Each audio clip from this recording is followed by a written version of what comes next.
কৃষক কৃষি তার উন্নয়ন সব নিয়ে আমাদের এই আয়োজন। বাংলার কৃষি, বাংলার কৃষি, বাংলার কৃষি। ফলবে ফসল ভরবে গোলা আরো বেশি বেশি। বাংলার কৃষি, বাংলার কৃষি, বাংলার কৃষি, বাংলার কৃষি, বাংলার কৃষি। সুপ্রিয় দর্শক, বাংলার কৃষি অনুষ্ঠান থেকে আপনাদের সবাইকে শুভেচ্ছা। কৃষি তথ্য, প্রযুক্তি, পরামর্শ এই সব নিয়ে আমাদের প্রতিদিনের কৃষি বিষয়ক অনুষ্ঠান বাংলার কৃষি। কৃষক ভাইয়েরা আমাদের আজকের বাংলার কৃষি অনুষ্ঠানে দেখবেন এ সময় আপনার মাঠ পর্যায়ে করণীয় সম্পর্কে একটি মাঠ প্রতিবেদন, সেই সঙ্গে কৃষি বিষয়ক কিছু গুরুত্বপূর্ণ তথ্য এবং পরামর্শ, আর শেষাংশে থাকছে প্রাণী সম্পদ বিষয়ক প্রতিবেদন। শুরুতেই মাঠ প্রতিবেদন।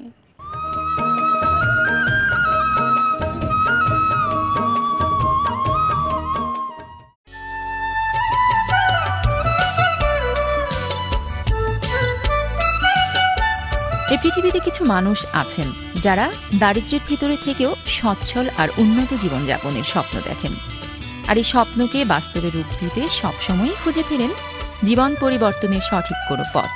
খুঁজতে খুঁজতে একদিন পেয়েও যান সেই পথের দিশা। তখন শুরু হয় জীবন পরিবর্তনের জন্য কঠোর পরিশ্রম আর অধ্যাবসায়। অবসান হতে থাকে জীবনের কষ্টের দিনগুলির। জীবনে বইতে থাকে সচ্ছলতার হাওয়া, সমাজে পায় প্রতিষ্ঠা। ঠিক এমনই একজন হাস্যোজ্জ্বল মানুষ, যার নাম কাজেম। রাজশাহী জেলার পবা উপজেলার মাঝপাড়া গ্রামের এক প্রত্যয়ী মানুষ। তার 6 বিঘা জমিতে মিশ্র বাগান প্রতিষ্ঠা করে আজ পাল্টে দিয়েছে তার জীবনযাত্রার মান। পিপি গাছ আমি প্রথমে পিপি লাগাইছিলাম, 1800 গাছ লাগাইছিলাম। আম গাছ লাগাইছি ওই 1 বছর হইলো। এরপরে আবার পেয়ারা লাগাইছি 8 মাস হইলো। লেবু গাছ 100 গাছ লাগাইছি খালি সাইড দিয়ে।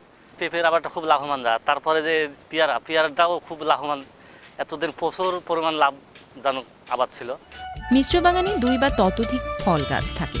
এ বাগানে 1800 পেঁপে গাছ, 300 আম গাছ, 160টি লেবু গাছ এবং 900 পেয়ারা গাছ আছে। এছাড়াও এখানে একই সাথে ভেষজ গাছ লাগানো সম্ভব। মিশ্র বাগানে শ্রমিক ব্যবহার এবং সার সেচ ব্যবহার দক্ষতা একক বাগানের চেয়ে বেশি। আমাদের এরকম একটা মিশ্র বাগান করা খুব দরকার। এরকম একটা মিশ্র বাগান করলে আমাদের খুব লাভবান। একই বাগানে পেঁপে, পেয়ারা, আম, লেবু অনেকগুলো ফল পেলে আমরা অনেক ফল একই সঙ্গে পেতে পারি। আমাদের ছেলে মেয়েদের খাওয়াতে পারি, আমাদের প্রতিবেশীদের সবাই আমরা ইচ্ছা মতো যে যখন যেটার দরকার তখনই সেটা আমরা খেয়ে থাকি। এই মিশ্র বাগান থেকে অনেকগুলো লাভবান হয়ে থাকি। এইসব বাগান থেকে আমাদের আয় অনেক বৃদ্ধি পেয়েছে। আগে হয়তো একই বাগান থেকে মানুষ একটাই ফলের গাছ চাষ করত, সেখান থেকে এই মিশ্র ফল বাগান তৈরি করে আমাদের অনেক লাভ হয়েছে। একটা ফল বাগানে একই রকমের গাছ থাকতে যে সার লাগতো, এখন অনেকগুলো গাছ হয়তো অনেক রকমের গাছ একসাথে দিয়ে ওই সারের অপচয়, পানির অপচয় এটা হচ্ছে না। একজন সুস্থ মানুষের জন্য প্রতিদিন 120 গ্রাম ফল খাওয়া দরকার, কিন্তু আমরা প্রতিদিন গড়ে 35 থেকে 40 গ্রাম ফল খাই। বৈশাখ থেকে শ্রাবণ এই 4 মাসে আমরা শতকরা 54 ভাগ এবং বাকি 8 মাসে শতকরা 46 ভাগ ফল খেয়ে থাকি। সুতরাং আমাদের পুষ্টি চাহিদা পূরণের জন্য যাতে সারা বছর সমভাবে ফলের প্রাপ্তি থাকে, সেই জন্যই আমাদের পরিকল্পনা মাফিক মিশ্র ফল বাগান তৈরি করতে হবে। খাদ্যে স্বয়ংসম্পূর্ণতা অর্জনের পাশাপাশি জনগণের পুষ্টির চাহিদা পূরণ এবং ফল রপ্তানির ব্যাপক সম্ভাবনাকে বাস্তবে রূপদান এবং পরিবেশের ভারসাম্য রক্ষায় দেশের সর্বত্র এই রকম বাগান করা প্রয়োজন। আমাদের যে মিশ্র বাগানে যে আমরা একটা উদাহরণ হিসেবে এই বাগানকে আমরা কিন্তু দেখতে পাচ্ছি যে এখানে একই সাথে 4 রকম আমরা গাছ দেখতে পাচ্ছি, বিশেষ করে পেঁপে গাছ, পেয়ারা, আম এবং লেবু। তো মিশ্র বাগান করলে আসলে অনেক উপকারিতা, কারণ একই জমিতে একই সাথে 2-3টা ফসল হয় এবং আমরা পর্যায়ক্রমে কিন্তু ফলনটা পেতে পারি। এই জন্য যদি আমাদের খাবারের উদ্দেশ্যেও যদি কেউ বানায়, তবে কিন্তু সে সারা বছর ব্যাপী কিন্তু ফলগুলো পেতে পারে। এছাড়াও কিন্তু চাষি ভাইদের যেহেতু এখানে যেহেতু মিশ্র বাগানে শ্রমিকের সংখ্যা অনেক বেশি লাগে, এই কারণে কিন্তু চাষি ভাইরা যেহেতু সবসময় ফসলটা বিক্রি করতে পারছে, তাদের যে শ্রমিকের যে খরচ, সেই খরচটা কিন্তু সহজেই কৃষক ভাইরা মিট আপ করতে পারে। তা আমাদের দেশ কিন্তু বর্তমানে যেহেতু খাদ্যে স্বয়ংসম্পূর্ণ, কিন্তু আমাদের কিন্তু সময় এসেছে পুষ্টি নিরাপত্তার কথা বলতে। পুষ্টি নিরাপত্তা যদি আমাদের অর্জন করতে চায় তবে কিন্তু আমাদের ফলের কোনো বিকল্প নাই। তো এরকম পুষ্টি সমৃদ্ধ যদি ফল বাগান কেউ বানায়, অর্থাৎ একই জমিতে 3টা বা 4টা করে যে ফল, তাহলে কিন্তু আমরা সহজেই ফলের কিন্তু আবারটাকে বৃদ্ধি করতে পারি। আর একটা বিষয় হচ্ছে যে যেহেতু আমাদের জমি কমে যাচ্ছে, এখানে কিন্তু আমরা একক বাগানে যাওয়ার কিন্তু আমাদের আর বর্তমানে কোনো সম্ভাবনা থাকছে না, এবং সেটি কিন্তু কৃষক ভাইদের জন্য উপকারও হবে না। এই জন্য এই বাগানের মতো যদি আমরা 3-4টি ফসল দিয়ে বাগান করতে পারি তবে কিন্তু এটা অনেক উপকার আছে। কৃষক ভাইদের কাছে একটি পরামর্শ যে আমরা যারা রাজশাহী অঞ্চলে আছি এবং আমাদের যেহেতু এখানে পানির চাহিদা অত্যন্ত কম, আমাদের মাটিতে পানির লেয়ার দিন দিন নিচে নেমে যাচ্ছে। তো যেহেতু আমরা একক বাগান যদি করি তাহলে আমার পানি, সার সব কিছুই কিন্তু বেশি দিতে হচ্ছে, এবং তারই যেগুলো অবশিষ্ট থাকছে সেগুলো কিন্তু আমি আরেকটা ফসল দিলেই সরাসরি সেগুলো কিন্তু পেয়ে যাচ্ছে।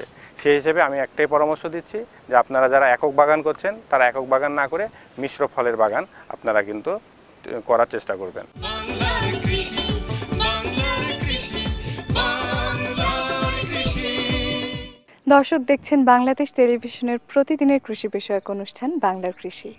এ সময় আপনার মাঠ পর্যায়ের করণীয় সম্পর্কে আপনাদের জানাতেই আমাদের এই বাংলার কৃষি। আমাদের সাথেই থাকুন। এবারে থাকছে প্রাণী সম্পদ বিষয়ক প্রতিবেদন।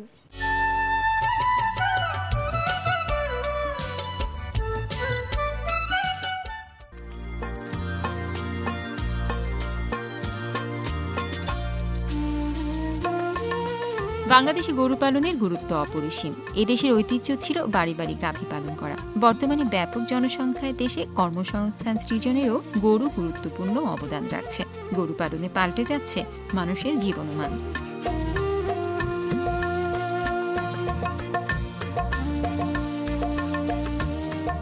জনাব আলাউদ্দিন ফকির পাবনা জেলার সাঁথিয়া উপজেলাধীন সোনাতলা এলাকার এই ধরনের একজন সফল গরু খামারি। তিনি ছিলেন একজন বেকার মানুষ।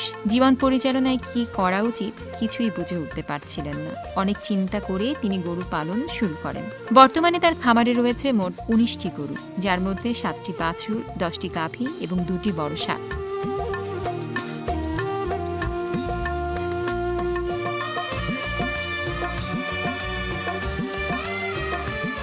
গরুগুলো জার্সি এবং ফ্রিজিয়ান জাতের। তার খামারে বর্তমানে প্রতিদিন সকালে 35 লিটার এবং বিকেলে 30 লিটার করে দুধ হচ্ছে।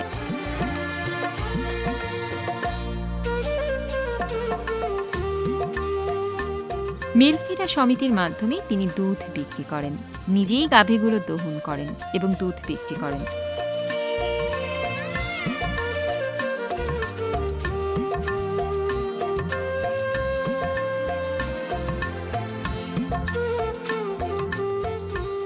সারাক্ষণ তার চিন্তা চেতনায় থাকে এই গরুগুলোর লালন পালন। তিনি খুবই পরিশ্রমী মানুষ। গরুগুলোকে উন্নত মানের নেপিয়ার ঘাস খাওয়ান। ভ্যানে করে খামারে ঘাস নিয়ে আসতে দেখা যায় তাকে।